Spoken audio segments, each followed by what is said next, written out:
Until this interview, India had never seen or heard Rahul Gandhi take questions in a television interview. But when he spoke to Arnab Goswami on Frankly Speaking, absolutely. Were they completely wrong? Breaking his 10-year silence, the world watched. Nobody wants to talk. In Maharashtra, there is a... And everything Rahul said would be measured. This episode has been the biggest and most controversial political interview of 2014. Did the Sikh riots take place in Delhi? Absolutely. Were they completely wrong? Absolutely. Were congressmen involved? Did innocent people die? Absolutely. Were congressmen involved? Some congressmen probably were involved. But has justice been delivered to them? There is a legal process through which they have gone. You admit some congressmen were probably involved? Some congressmen have been punished for it. In that case, why don't you apologize for the 1984 riots? No, the congressmen who you are talking about are still fighting their cases. And in 2009, if I'm not mistaken, Jagdish Titler, Mr. Rahul Gandhi, was going to get nominated as a Congress candidate. It was only following the media furor that his nomination was taken back. Mr. Gandhi, I'm asking you this question with all seriousness. Do you feel that the congressmen were involved? And two, do you believe that you personally, if you apologize for the riots, there will be a finality? The fact of the matter is that innocent people died in 1984. And innocent people dying is a horrible thing and should not happen. Okay? The difference between Gujarat and 1984 was that the government of Gujarat was involved in the riots. The government... How do you say that? The Chief Minister of Gujarat has been given the clean sheet by the courts. The difference between the 84 riots and the riots in Gujarat was that in 1984, the government was trying to stop the riots. I remember, I was a child then, I remember that the government was doing everything it could to stop the riots. In Gujarat, the opposite was the case. The government in Gujarat was actually abetting and pushing the riots further. So there's a huge difference between the two things. Saying that innocent people dying is absolutely wrong. Explain that. Government of Gujarat was aiding and abetting the riots, is what you just said. Explain that. It's not me. It's large numbers of people who were there. It's large numbers of people who saw actively the government of Gujarat being involved in the riots. And you keep that line despite the Chief Minister getting a clean sheet from the courts? People saw it. I'm not the person who saw it. Your colleagues saw it. Your colleagues told me. They saw riots. They didn't see the government of Gujarat. They saw the administration actively attacking minorities. Are you saying the government of Gujarat was... What is your accusation? What I'm saying is that there was a difference between the 1984 riots and the riots in Gujarat. The difference was that the government in 1984 was trying to stop the riots, was trying to stop the killing, whereas the government in Gujarat was allowing the riots. And if the government in Delhi and in the center was trying to stop the riots in 1984, then tell me, how is it possible that Sajjan Kumar was named in FIRs on grounds of inciting violence in outer Delhi leading to the murder of Sikhs? The status of the case is known. How is Jagdish Titler accused of inciting the mob at Pul Bangash leading to murder and rioting in the area? How is the late HKL Bhagat accused of inciting violence? And you know that appeal in the Delhi High Court was closed after his death. How did these Congress leaders do what they did allegedly if the government was so strongly and proactively acting against the process. There's a legal process, and that process is on. There was an SIT finding. It was challenged by Zakia Jafri. It went up there, and the courts upheld what the SIT found. Are you questioning the wisdom of the courts, Mr. All I'm saying is that there is a difference between the 1984 riots and the Gujarat riots. The simple difference is that in 1984, the government was not involved in the massacre of people. In Gujarat, it was. The question is, why do these type of things take place? Why is it that the Gujarat riots take place? The Gujarat riots take place, frankly, because of the way our system is structured. Because of the fact that people do not have a voice in the system. And what I want to do, and I've said it, and I will say it again, what I want to do is question the fundamentals over here. What I want to do is ask a couple of questions. I want to ask why candidates that are chosen in every single party are chosen by tiny number of people. I want to ask why women have to be scared to go out in the street. I want to ask these questions. These are fundamental questions. I appreciate that. You believe in transparency. I'll move away from Gujarat, though I must say that I have not found this comparison between 84 and Gujarat riots, that they are two different cases. I can't take this at face value, Mr. Gandhi, and the reason for this is because in both cases, the accusation is that the government could have done a little bit more. But at the same time, I want you to, once more, if you can, substantiate. You stand by what you said, that you believe the Chief Minister and the government of Gujarat played a role in abetting the riots? You stand by what you said? What I'm saying is, there is a difference between the 1984 riots and the Gujarat riots. The difference is that the government of the day in 1984 was not aiding and abetting the riots. Don't you believe the BJP has been far too arrogant with parties who could be potential allies? No. You see, we would have loved to have alliances. And alliances with various parties which have been traditionally non-Congress. Granted bail in the fodder scam, Rashtriya Janata Dal chief Lalu Prasad stayed away from the media glare for nearly 2 months. In his first interview after leaving jail, Lalu, in this exclusive chat with Arnab Goswami, spoke out on a resurgent BJP and his dream of fighting fascist forces and becoming the Prime Minister someday. ये जो programme है, interview है, it's called Frankly Speaking now. Okay. So I want you to be frank today, not diplomatic. क्योंकि कई लोग आजकल कहते हैं कि लालू प्रसाद जी आजकल बहुत डिप्लोमेटिक हो गए. He's not frank anymore. Is this true? नहीं, इसमें जो हमने महसूस किया है कि बोलने से, ज़्यादा बोलने से अच्छा है चुप रहना. लेकिन चुप रहने का मतलब सो नहीं जाना, अपने काम में लगे रहना. क्योंकि जो जीभ है ना, ये टंग है, टंग ये बुलवा देता है. जो भी बात होती बोलता है आदमी. जैसे अभी बहुत लोग बोलते हैं. और जब पीठ जो है, पीठ पिटाने लगता, पिटाई होती पीठ पे, तो जीभ गायब हो जाता. इसलिए ज़्यादा हमने महसूस किया कम बोलना, कम खाना, गम खाना, अपमान सहना. तो इसमें हमने ज़्यादा कोई बकवास वगैरह आप देखेंगे कि चुपचाप बहुत सारा दूर, मीडिया से भी मैं दूर रहता हूँ और लोगों से मैं दूर रहता हूँ. From wanting to be the Prime Minister of India, Lalu ji, you became prisoner number 3312 in Birsa Munda jail. इससे तो आपको दुख भी होगा और गुस्सा भी आएगा अपने आप. देखिए, हमको कोई दुख और तकलीफ नहीं है. मैं जानता हूँ कि जिस बिरसा मुंडा जेल में मैं था और जो हमारा फोरकास्ट था या जो हम बोलते थे, आज भी मैं आपको आगे बताऊंगा, हम डिस्करेज नहीं हैं. हम अपने पैरों से, जो हमारा दृढ़ संकल्प है, नो एविडेंस का केस है. And there is a hierarchy in the judicial system. Yes. Lower court, high court, supreme court, and each and every citizen of our country Yes. have right, legal right, constitutional right. Yes. Go to the apex court. Sure. What happened towards me? Yes. I cannot explain. The Tahalka.com has issued a magazine thoroughly.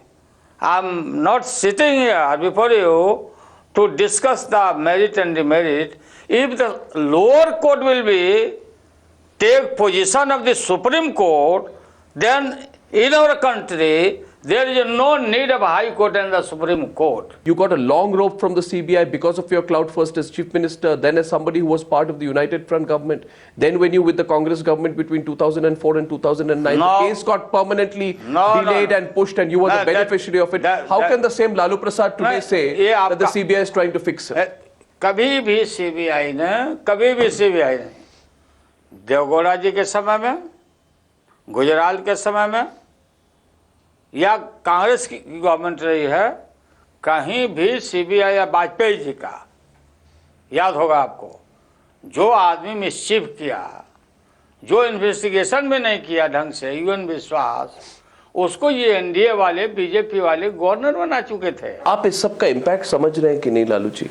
सारे देश में आज corruption के खिलाफ एक बहुत बड़ा माहौल बन चुका है। सारा चीज मैं समझ रहा हूँ, और जो सारी बात को मैं समझता हूँ जी। और जो ईमानदारी और ईमानदार का तगमा पहन के बैठे हुए हैं लोग, इसके बाद और हमारे जैसे लोगों को नाहक में हियर से सुनी सुनाई बातों पर हर आदमी को लिबर्टी हो गई है डेमोक्रेसी में, गाली दे दो, चोर का दो। कौन गाली दे? जो गाली दे रहा, जो मन में आता, निगेटिव माइंड वाला जितना लोग है, जिसकी इच्छा है राजनीति में आने का, आज वो राजनीति में आ रहे हैं गाली देके, पत्रकार आ रहे हैं। आप पार्टी, व्हाट इज आप पार्टी? आप पार्टी क्या है? निगेटिव माइंड, निगेटिव वोट, बाहर में रहना, सरकार से के बाहर रहना और सरकार के अंदर बैठ के राज चलाना आसान काम नहीं है। क्या हालत हो रहा है? हर आदमी चाहता है एक दूसरे को गाली दो। लालू चोर है, हम करप्ट हो गए, बाकी सब ईमानदार बचे हुए हैं। कांग्रेस पार्टी आपको बचाने की कोशिश कर रही थी, कई लोग कैबिनेट में हैं जिनके राज्यसभा के टर्म भी आपके टाइम पे ही शुरू हुए। लालू जी, इनका कई लोग हैं आपके साथ संबंधी हैं, कई कांग्रेस एमपीज हैं आपके साथ काम कर चुके हैं, कई मिनिस्टर्स हैं जो आपके साथ काम कर चुके हैं। लालू जी, आपको पता है कि आपके लिए ये जो सारा जो ऑर्डिनेंस था, मैं आपकी बात सुन चुका हूं, मेरी बात आप सुनिए दो। मैं तो जानता हूं लालू जी, मेरी ये तो एकदम बच्चा को किसी को झुनझुना देने के बाद हम कन्विक्ट हो गए या हो जाते उस समय, तो फिर ये हमारा कन्विक्शन कैसे बचता? अच्छा देखिए, अभी आप मेरी बात सुनिए, आप पढ़ा दो ना ऑर्डिनेंस में।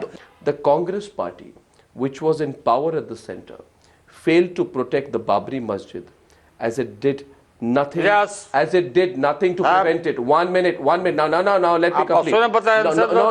No, let me come. So then, you see, Lalu ji, every quote of yours which I am quoting is correct. Everything I am quoting of yours is correct. But you are trying to stop me from quoting what you said because today you are desperate to do an alliance with the Congress party. आप जो लाए हो पढ़ जाओ। आप पढ़ जाओ, सुना। मैं आपको अपने बारे में आपने जो कहा वो पढ़ रहा हूं मैं। आप हम बोले ही नहीं है।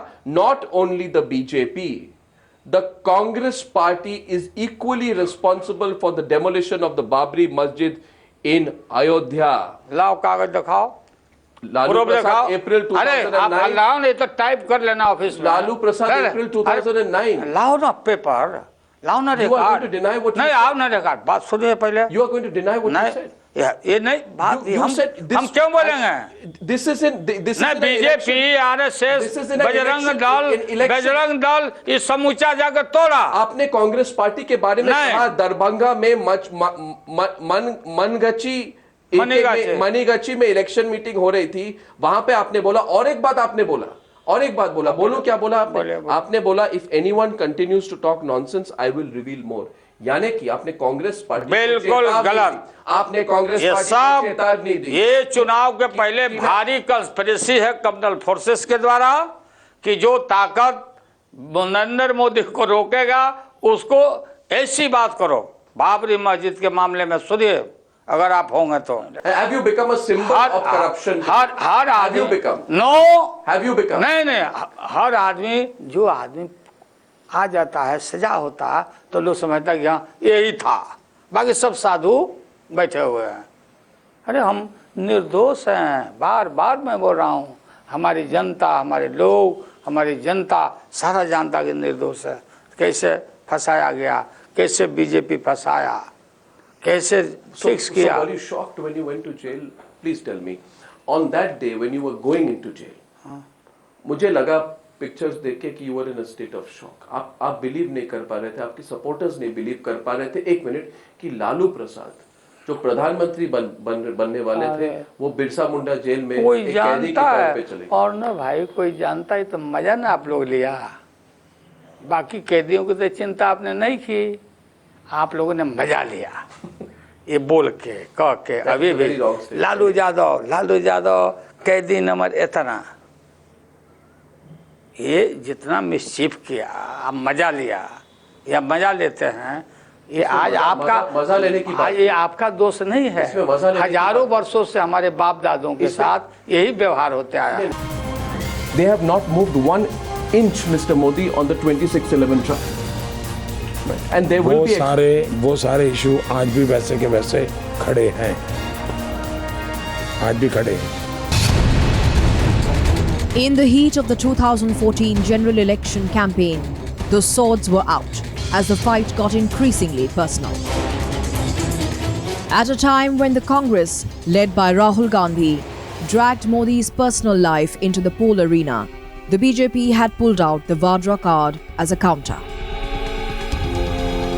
Then a master BJP strategist and now the finance minister, Arun Jaitley fired a warning to the Congress on Frankly Speaking with Arnab Goswami, reminding the Gandhis of the skeletons in their cupboard. 10 years back when I was on the campaign trail with you, remember we were in Bangalore, interviewed you at that point of time. At that point also people were asking about whether Arun Jaitley will eventually fight a Lok Sabha election. You did a lot of campaign management. You see, I have over the years, both because of the fact that I was a lawyer for a very long period, I was a Rajya Sabha member, acquired what's called a different image. My critics call it a soft image. And they probably thought that I won't contest an election. But when the party said... You mean critics within your party? No, general commentators. I think critics is too harsh a word. And when the party decided and they asked me for my choice, I said, whatever the party decides, I'll honor that decision. So it's a point you're proving. It's not a point. You see, if you are a part of a collective decision making in a party, you take decisions whichever come your way. Mr. Jaitley, we are talking at a time when members of the Sangh Parivar and the party affiliated organizations have caused great embarrassment. Can I tell you something? To the BJP. Just allow me to complete. Both you and Mr. Modi, you wrote a blog, Mr. Modi put out a tweet, you've disapproved of their remarks. But will a mere disapproval suffice? See, let me tell you, every election sets its own agenda. This election is essentially about governance issues. The governance issues have created two impacts. One, a strong anti-incumbency against the Congress. Secondly, there is a hope in Mr. Modi and the BJP that he leads. Now, we have to confine ourselves on those issues. Now, if some wise men decide to alter the agenda, it certainly hurts us, it doesn't suit us. It's deliberate? I would not say that. You see, frankly, it would be unfair for me to impute a motive. People have been, a lot of our cadres, and I can tell you this is one of the problems, have been trained with an agitational approach.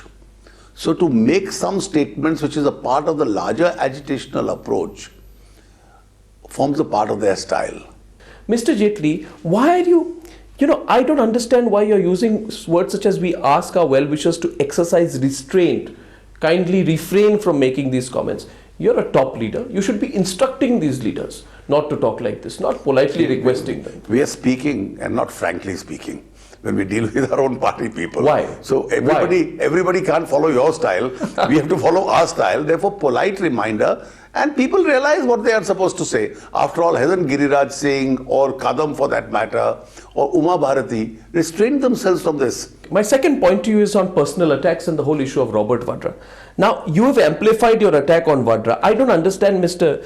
Jaitley, can you please tell me why you have changed Priyanka Gandhi's, the way you refer to Priyanka Gandhi? There are two blogs of yours on April 14th in your campaign diary, by the way, which you now have become popular for. You put out a campaign diary, April 14th, you say, Priyanka Gandhi has agreed to contest the Varanasi seat.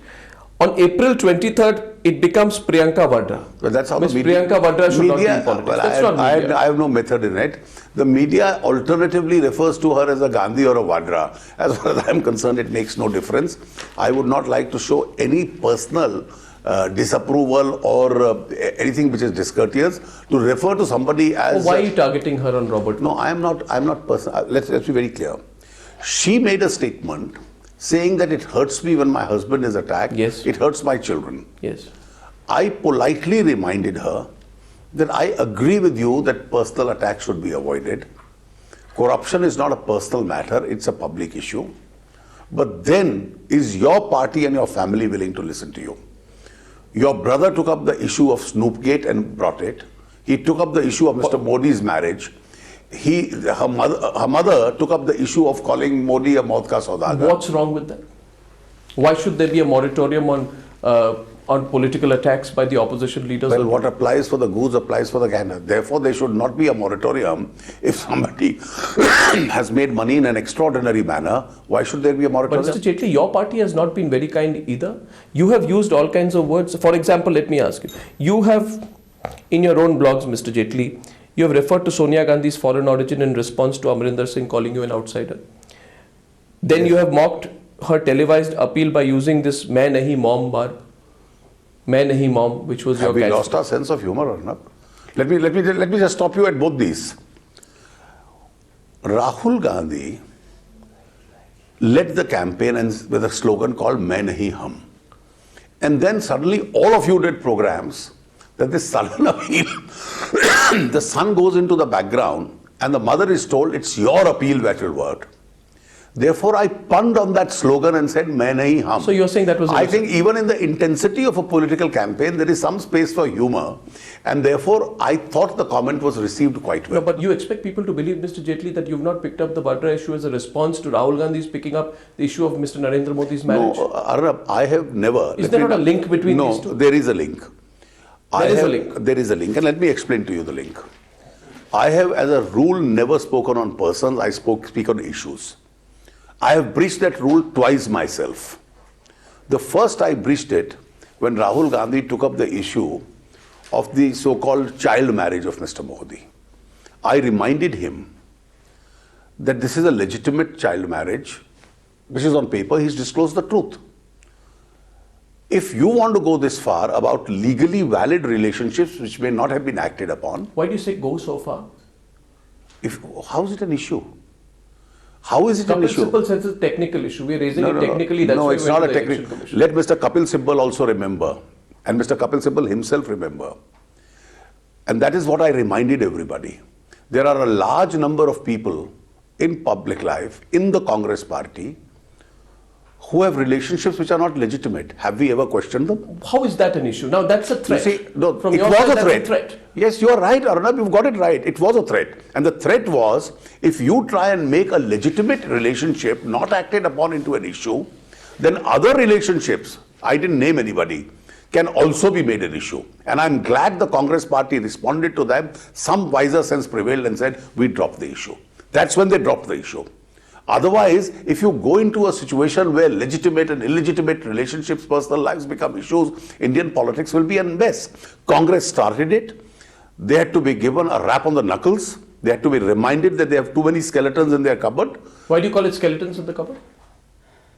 Well, if all the disclosures come out, it won't be a very pleasant thing for them also. What kind of disclosures? Well, why should I name them? When I didn't name them in my blog, I'm not going to name them before you. You know what I'm talking about and they know what I'm talking about. So I had to remind them. When you said threat, it was a veiled, threat is not the right word, a reminder. Not a polite reminder, but a firm reminder, let's not go on this track. Why has the Congress party fielded Amarinder Singh against you? When you picked up the Amritsar challenge, Mr. Jaitley, you were not prepared to have Amarinder Singh as your... Well, I obviously knew they would be a Congress candidate. The Congress doesn't exactly love me. So they are going to put up somebody formidable against me. And I'm prepared for that kind of a challenge. But you were not prepared for Amarinder Singh when you came? Well, I am not interested who they would have put up. They would have put up somebody strong. They put up Amarinder Singh. I'll face the challenge. Why didn't you choose a safer seat? I mean, why? I mean, Mr. Jaitley, please don't look upon me with so much incredulity. This is a seat which, if I am not mistaken, BJP won with some 7,000 votes in 2009. Between 2009 and 2014, there is a world of difference in the political environment of the country. But you could have asked for a safe seat. In 2009, we won only 10 seats in UP. Today, we'll win probably 5 to 6 times more. You're not answering my question. You could have chosen a safer seat if you want. You see, if the party decides on a particular seat and you are convinced that you are going to win that seat, why must you say no? Where do you see yourself, Mr. Jaitley? What about your own ambitions? Well, I must tell you, you are a very ambitious lawyer, weren't you? Today I have only one ambition at the moment, and I'm not seeing beyond that. And that one ambition is that the Congress must be voted out of power. Our government must be installed. And I think this is Mr. Modi's election. He's legitimately entitled to be the Prime Minister.